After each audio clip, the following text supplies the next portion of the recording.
제가 조금 전에 유튜브에 들어가 봤는데 지금 많은 분들이 시청을 하고 있습니다. 실시간으로 예배를 같이 드리시고 있는 거죠.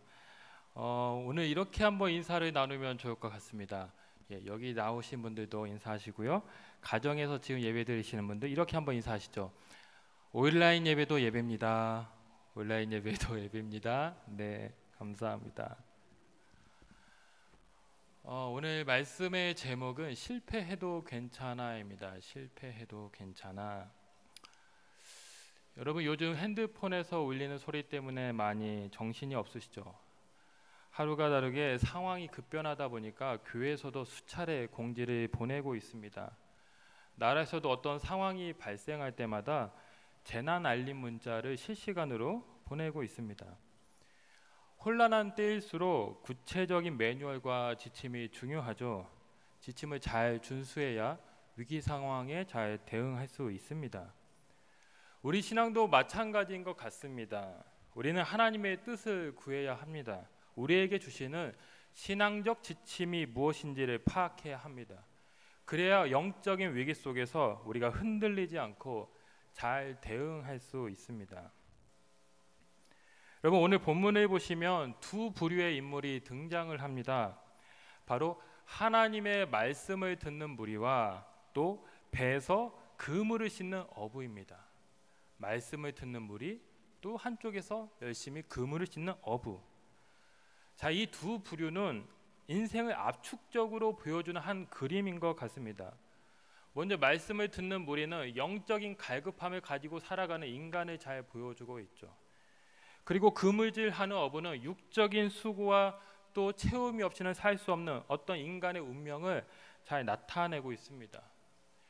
여러분 이 어부와 또 말씀을 듣는 무리 이 둘 중에서 어느 것이 더 중요하다고 생각하십니까?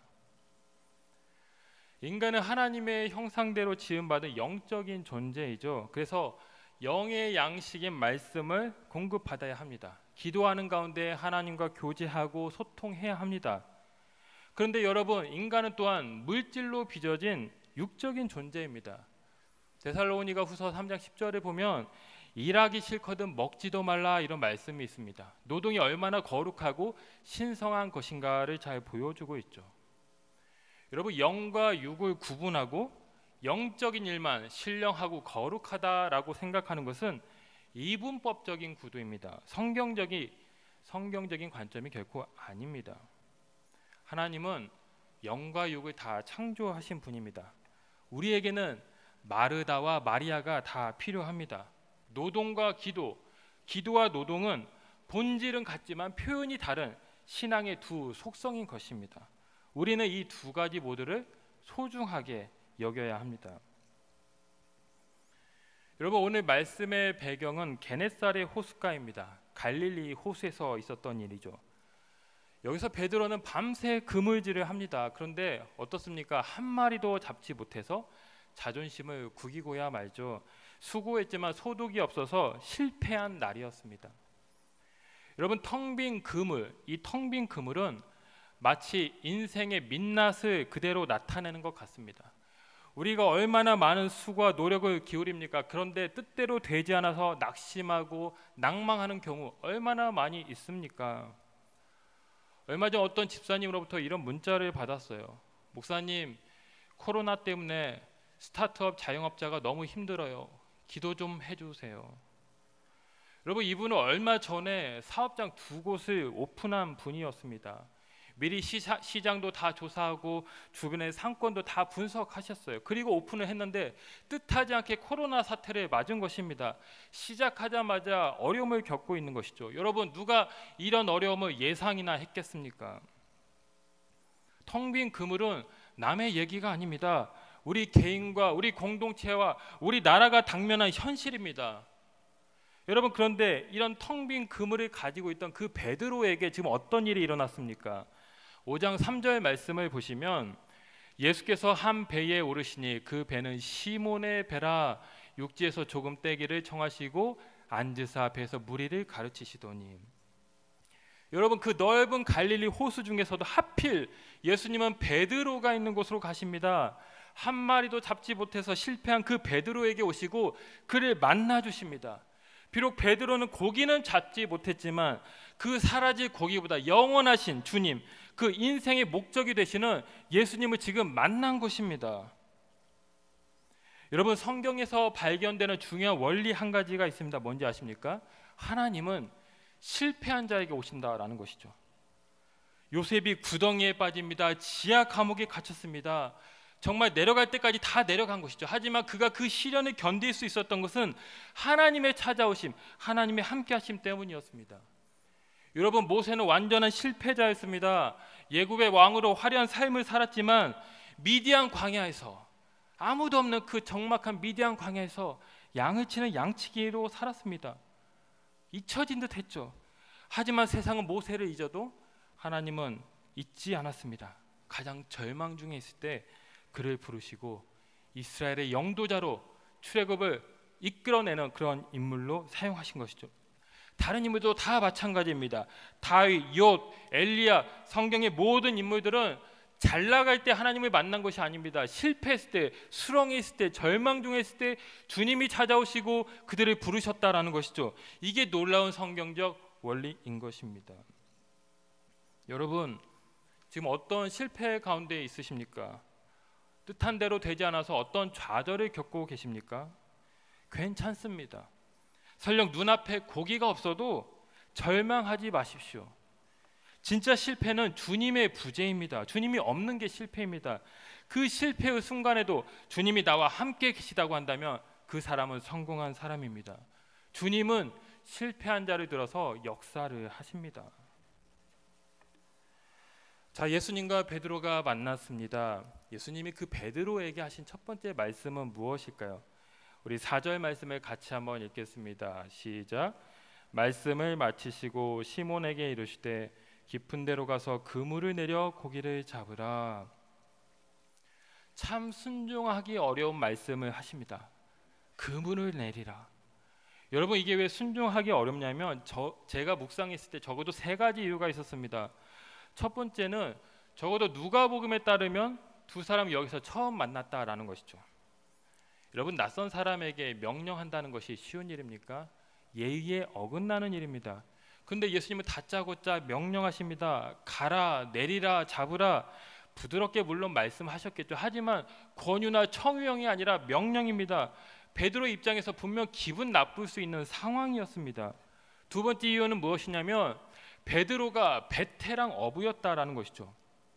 여러분, 제가 제주도에 한 3년간 살았는데요. 용두암 근처, 그 바닷가 용두암 근처에서 살았습니다. 밤만 되면 바닷가가 아주 장관입니다. 화려한 불빛으로 정말 대낮처럼 환해요. 왜 그렇게 환하냐면 그 오징어들을 유인하기 위해서 어부들이 밤에 출항을 하고 불빛이 환하게 밝힌다라는 것이죠. 여러분, 왜 지금 베드로는 밤이 새도록 그물질을 했을까요? 사실 베드로는 아침부터 나가서 호수 전역을 누볐을 것입니다. 물고기가 있다는 곳, 많다는 곳에 빠지지 않고 가서 그물질을 했을 것입니다. 그런데 한 마리도 못 잡은 것이죠. 나를 새고 싶어서가 아니라 잡을 수가 없어서 잡으려다 보니까 밤을 새게 된 것입니다. 그런데 다시 그물질을 하라니, 이게 말이 안 되는 상황이죠. 정말 상상하기 어려운 일입니다. 세 번째 이유, 베드로가 다혈질 성격이었다라는 것이죠. 지금 한 마리도 잡지 못해서 자존심이 말이 아닙니다. 혈기를 부려서 예수님께 얼마든지 대들 수 있는 상황이라는 것입니다. 자, 그런데 이런 상황 속에서 베드로의 반응이 무엇이냐면 베드로가 5절에서 이렇게 말합니다. 우리 같이 한번 읽겠습니다. 시몬이 대답하여 이르되 선생님, 우리들이 밤이 새도록 수고했을 때 잡은 것이 없지만은 말씀에 의지하여 내가 그물을 내리리이다 하고, 마치 유순한 아기가 되었습니다. 처음 그물질을 배우는 사람처럼 고분고분 그렇게 하겠다라고 순종을 합니다. 여러분, 이게 어떻게 가능한 일입니까? 어떻게 그 고집세고 자존심 강하며 혈기 강한 베드로가 이렇게 곧장 순종할 수 있습니까? 말씀에 의지하여입니다. 말씀에 의지하여. 베드로는 지금 자신의 배에서 전하는 예수님의 말씀을 들었습니다. 처음에는 빨리 그물이나 싣고 돌아가야지 이런 생각을 했었을 것입니다. 그런데 이상하게 빨려 들어가는 것이죠. 귀가 솔깃해지고 점점 그 예수님 말씀에 마음을 뺏기고야 맙니다. 결국 주님이 명령하셨을 때 거절할 수 없는 어떤 힘을 감지하게 되죠. 그 말씀의 권위 앞에 압도되고야 맙니다. 그래서 순종한 것입니다. 자신의 생각과 이성과 경험을 뛰어넘는 그 크고 위대한 말씀 앞에 굴복한 것입니다. 여러분, 어느 날 하나님이 아브라함에게 나타나서 명령을 하시죠. 너는 아비, 친척, 고향 모든 집을 떠나서 내가 내게 지시할 땅으로 가라. 여러분, 역시나 정말 순종할 수 없는 말씀입니다. 다 버리라고 하십니다. 구체적인 목적지를 가르쳐 주시지도 않습니다. 이때 아브라함의 나이가 또 적지 않습니다. 도저히 순종할 수 없는 상황이라는 것이죠. 그런데 여러분, 이 말을 들었을 때 아브라함의 반응이 무엇입니까? 창세기 12장 4절에서 이에 아브라함이 여호와의 말씀을 따라갔고, 이에 그 즉시입니다. 말도 안 되는데 순종을 합니다. 이거 도대체 어떻게 해석해야 합니까? 이유는 단 하나입니다. 말씀의 능력이라는 것이죠. 그 말씀에 거절할 수 없는 힘 때문에 그 하나님의 말씀을 의지하고 따른 것입니다. 코로나19로 인해서 온 나라가 위기입니다. 연일 확진자가 증가하면서 모든 학교가 개강을 연기하고 있죠. 문을 닫고 또 쓰러지는 기업들이 늘어나고 있습니다. 한국인의 입국을 제한한 나라가 하루가 다르게 또 증가하고 있습니다. 나라 전체가 비상입니다. 많은 사람들이 두려움과 불안에 휩싸여 있죠. 여러분, 이런 위기 앞에서 신앙인으로서 우리가 해야 될 일이 무엇이겠습니까? 갑자기 닥친 이 위기와 재난 앞에서 우리가 무엇을 해야 됩니까? 바로 말씀을 의지해야 됩니다. 주의 말씀은 내 발의 등이요 내 길의 빛이니이다. 하나님 말씀에 귀를 기울여야 합니다. 이 나라와 이 민족과 교회를 향한 하나님의 뜻이 무엇인지 구해야 합니다. 그래서 설령 사방으로 우겨싸움을 당한다 할지라도 말씀의 능력으로 우리가 위기를 극복해야 된다라는 것이죠. 하나님의 선한 뜻과 계획을 신뢰해야 한다라는 것입니다. 에레미야서 29장 11절 말씀을 같이 한번 읽겠습니다. 시작. 여호와의 말씀이니라 너희를 향한 나의 생각을 내가 아나니 평안이요 재앙이 아니라 너에게 미래와 희망을 주는 것이니라. 아멘. 여러분, 이 말씀을 들을 때 이스라엘 상황이 어떠했습니까? 바벨론의 포로로 끌려가 있었습니다. 이스라엘 백성들의 마음 가운데는 하나님이 우리를 버렸다, 우리는 심판을 받아서 지금 망했다, 더 이상 우리는 하나님의 선민이 아니다, 이런 절망과 탄식, 하나님을 향한 불신과 엉망이 팽배해 있었습니다. 그런데 바로 이때 예레미야가 한 외침이 무엇입니까? 너희가 지금 나라를 잃고 이방 나라의 포로민이 되어 있지만 그것이 너희를 향한 뜻은 아니다라고 말합니다. 지금 너희가 불안해하지만 하나님이 곧 평안을 줄 것이다 라고 말합니다. 아무런 미래와 소망이 없다고 절망하는 그들에게 아니다, 너희가 미래가 창창한 민족이야, 곧 화창한 희망찬 미래가 열릴 것이야, 다시 고국으로 돌아갈 것이다 라고 약속하고 있습니다. 그러니 두려워하지 말고 낙심하지 말고 그 약속의 말씀을 굳게 믿으라고 당부한 것이죠. 실제로 70년 후에 이스라엘은 마침내 그토록 사모하던 고향 예루살렘으로 돌아가고 그 말씀의 성취를 경험하게 된 것입니다. 사랑하는 성도 여러분, 밤이 새도록 수고해도 잡은 것이 없을 수 있습니다. 우리의 예상과 능력을 뛰어넘는 환경 앞에 실패할 수 있습니다. 인간이 아무리 노력하고 계획해도 그것이 인생의 성공을 보장하지는 못합니다. 그것이 우리의 실존적 한계입니다. 그러나 말씀을 의지할 때 새로운 역사가 일어납니다. 나는 부족하고 약하지만 세상 만물을 통치하시는 그 하나님의 말씀이기에 나와 민족과 국가를 도우시고 인도하시는 것입니다. 지금 어떤 환경 가운데 계십니까? 환경에 좌우되지 말고 말씀으로 환경을 지배하는 자가 되시기 바랍니다. 실패와 좌절의 순간 속에서도 오직 주의 말씀을 의지해서 승리하는 여러분들 되시기 바랍니다. 자, 베드로의 순종은 놀라운 기적으로 이어지죠. 그물이 찢어질 정도로 많은 물고기를 잡게 됩니다. 자, 이후에 이 물고기를 잡고 난 다음에 베드로의 반응은 무엇일까요? 우리 8절 말씀을 같이 한번 읽겠습니다. 시작. 시몬 베드로가 이를 보고 예수의 무릎 아래 엎드려 이르되 주여 나를 떠나소서 나는 죄인이로소이다 하니. 여러분, 여기 주님이라는 말은 헬라어로 큐리오스입니다. 큐리오스. 당시 로마 황자에게 쓰인 호칭이었죠. 큐리오스는 어떤 권력자, 힘을 상징하는 단어입니다.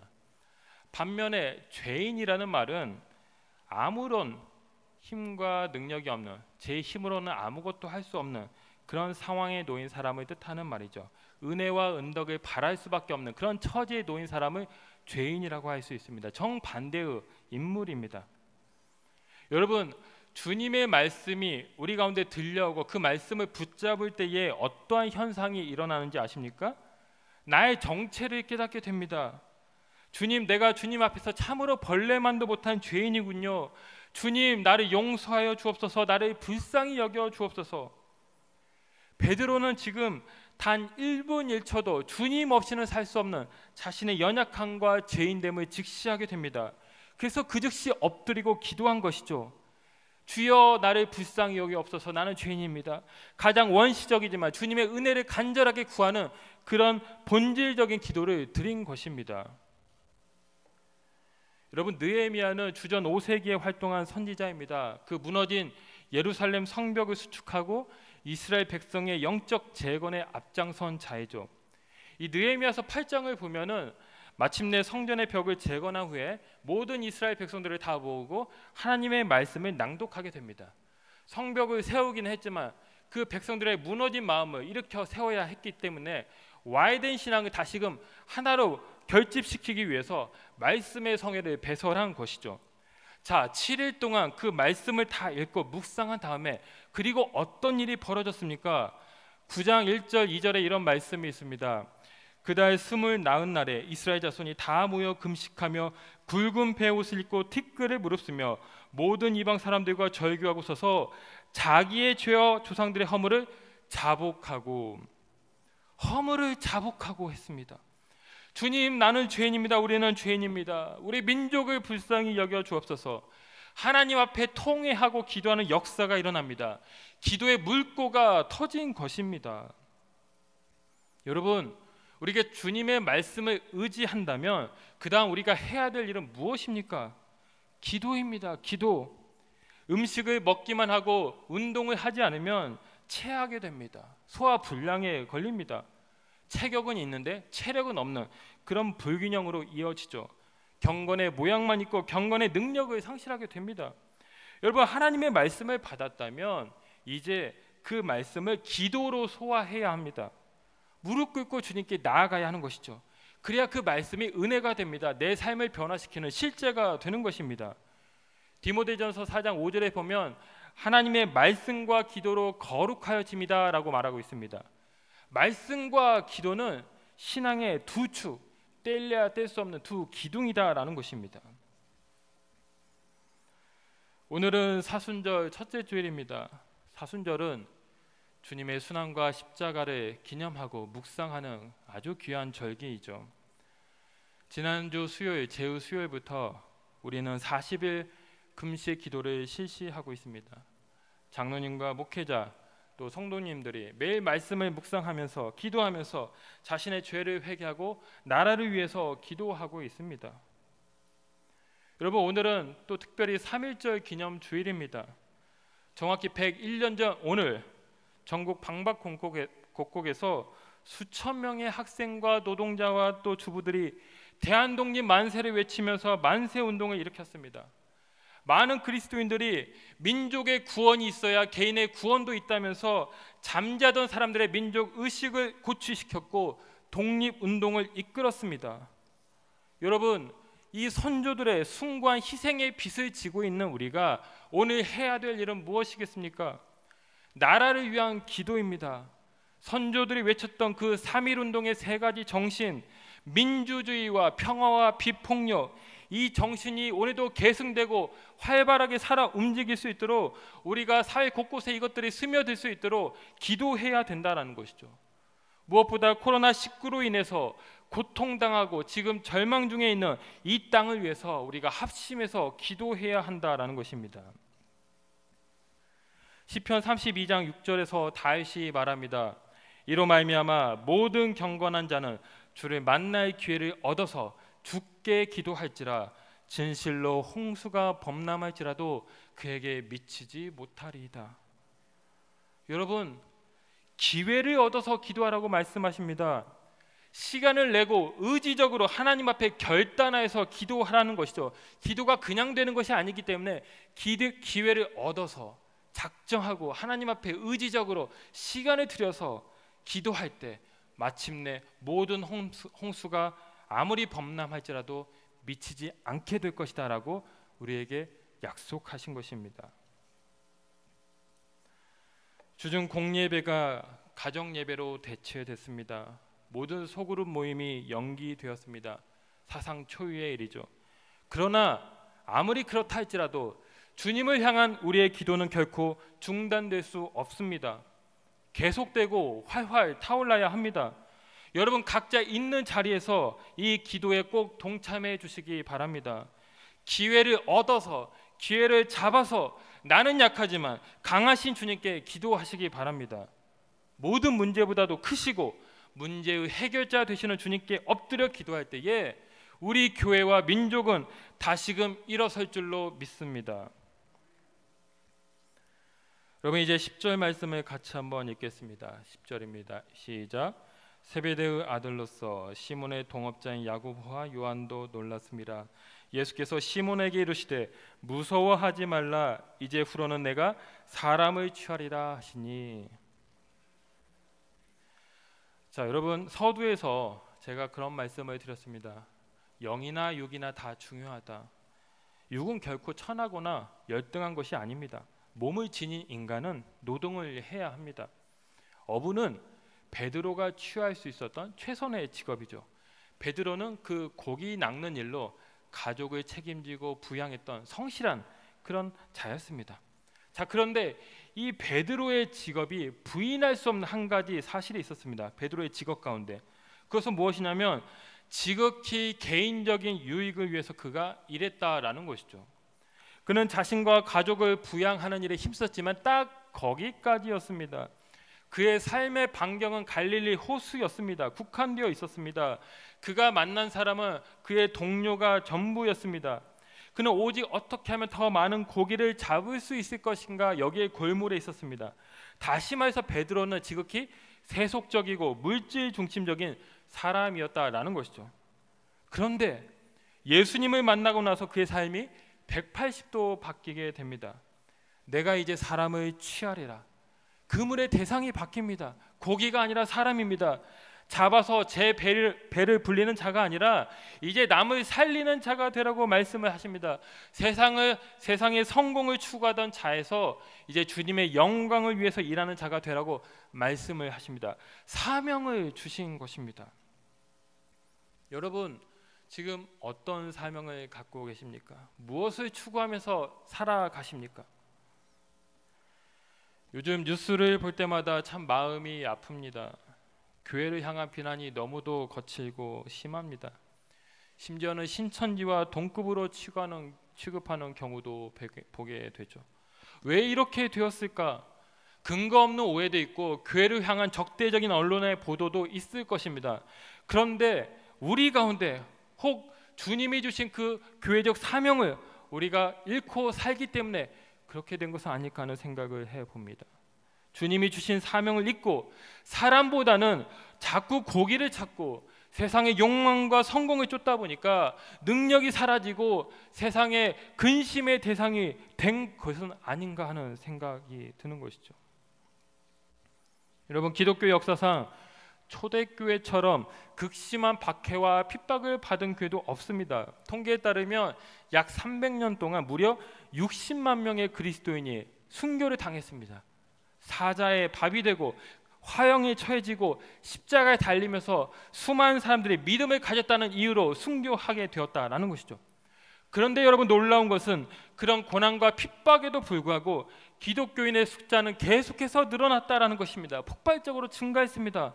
굳이 사람들이 억지로 전도하지 않았는데도 불구하고 사람들이 스스로 찾아왔습니다. 교인이 되겠다고, 교회에 들어가겠다고 했습니다. 왜 그렇게 했을까요? 바로 이 교회 안에 세상과는 다른 특별함이 있었기 때문입니다.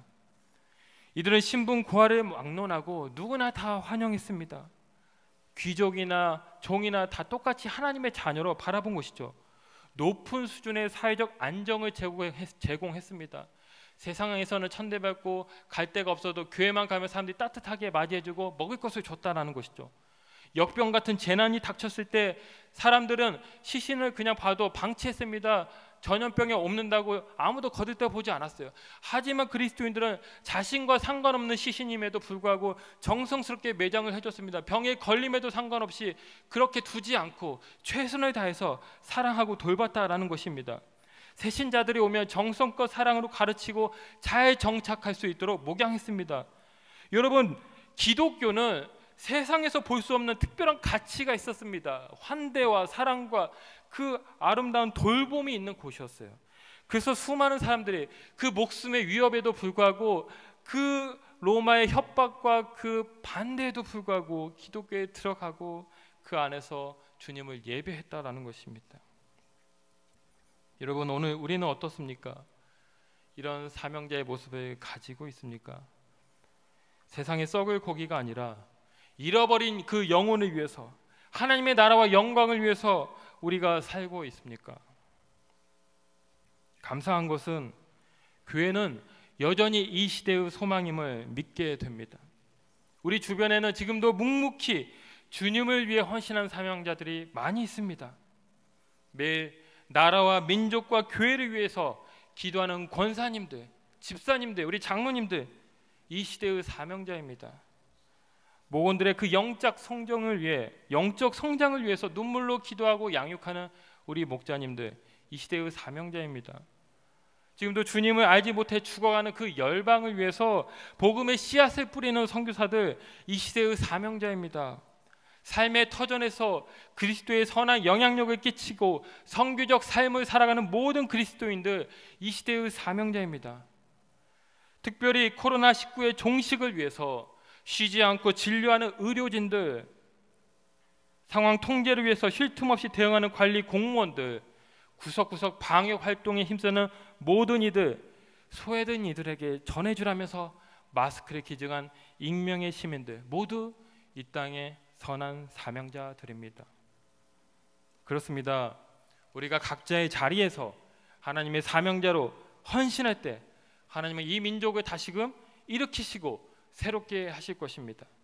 우리가 하나님의 사명자로 바로 설 때에 교회를 향한 세상의 비난은 멈추게 되고 소금과 빛의 사명을 감당하는 거룩한 교회로 다시 서게 될 것입니다.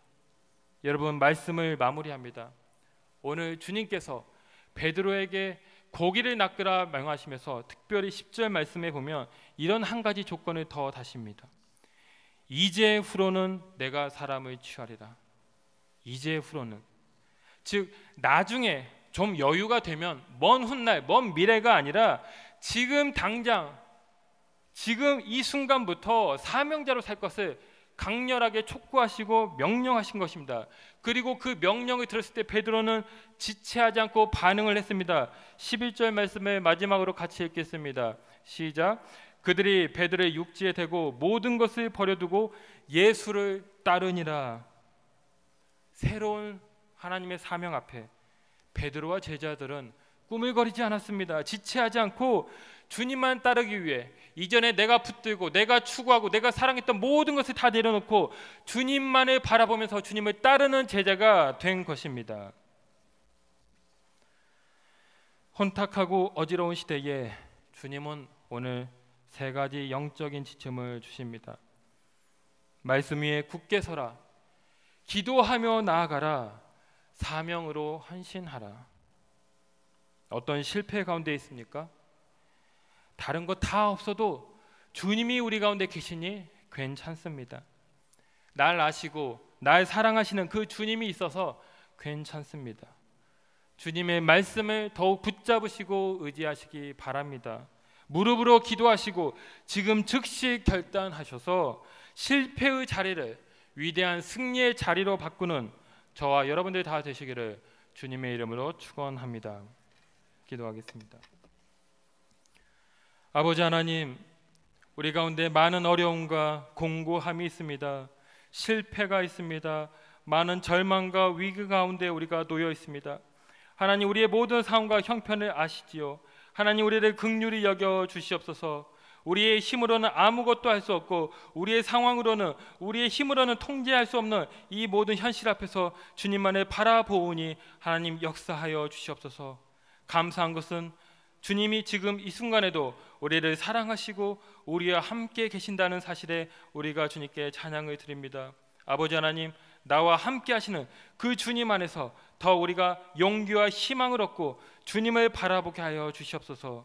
주님이 주신 말씀을 기억하게 하시고 더욱 담대히 기도하고 더욱 주님이 주신 사명을 기억하여서 헌신하는 삶을 살 때에 모든 실패의 자리가 승리와 영광의 자리로 변화되는 놀라운 축복이 있게 하여 주시옵소서. 감사드리며 예수님의 이름으로 기도하옵나이다. 아멘.